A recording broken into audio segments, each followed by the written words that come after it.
Ito na si Idol Boy Tapang, humingi na po siya ng suri o pasensya kay Cherry White at sa mga followers ni Cherry White. Ito po yung pinopost ni Idol Boy Tapang sa kanyang Facebook official account. Ito po yung sinasabi niya.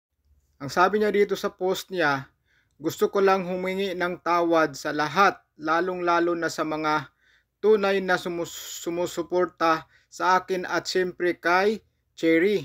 Sorry kung ano man ang pagkakamali ko, tatanggapin ko. Gusto ko ng peace at respeto sa ating relasyon dahil tunay kaming nagmamahalan at may pinagsamahan. Pasensya ka na Cherry kung umabot tayo ng ganito. Hindi natin to inaasahan. Sorry kung ano man ang mali ko. Buburahin ko lahat ng mga post ko at hindi na ako magpaparinig kailanman about sa ating dalawa. Dahil mas mabuting manahimik at patawarin ang isa't isa at palampasin ang mga nangyayari. Dahil alam kong lahat ng ito ay pagsubok lamang.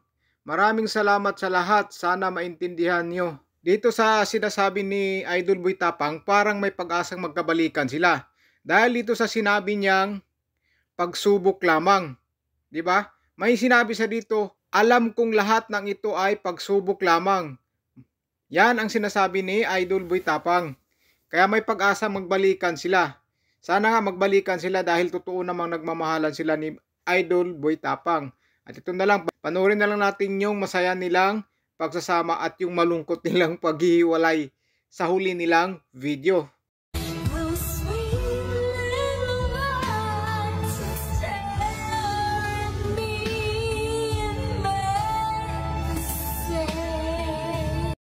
Dito makikita naman natin ang tunay ng pagmamahalan nila, yung pagsundo ni Idol Boy Tapang kay Cherry White nung pumunta si Cherry White sa Cebu.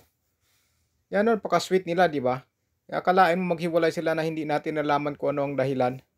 Napaka-sweet nila, makikita po natin dito na totoo pong nagmamahalan tong dalawa na to. Siguro may hindi lang po nakapagsunduan. Siguro baka mapag-usapan pa nila yan ulit at magbalikan. Dahil totoo naman no, sa video na to makikita mo talagang tunay ang pagmamahalan ng dalawang ito at bagay naman sila, parehas po silang cowboy at hindi maaarte. Pinapakita lang na kasi nila sa mga video nila kung anong tunay na pagkatao nila, kung sino sila.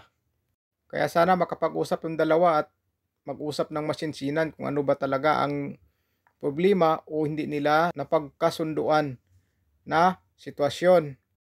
Alis ka na. Ingat ka. Ano lang po ang mga 4 days, 5 days. Ito na yung huling video nila ni Boy Tapang at Cherry White. Yung hinatid ni Boy Tapang si Cherry White sa airport, yung umuwi si Cherry White. Kita nyo naman nung umiyak si Cherry White pasalungkot. Parang ayaw niyang umalis dito sa Cebu eh.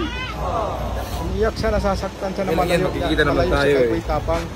Yan, napakalungkot na. Uiyak ba yung babae kung hindi yan totoo na para ako mag-a-abroad pagka nagkahiwalay sila ng kanyang boyfriend.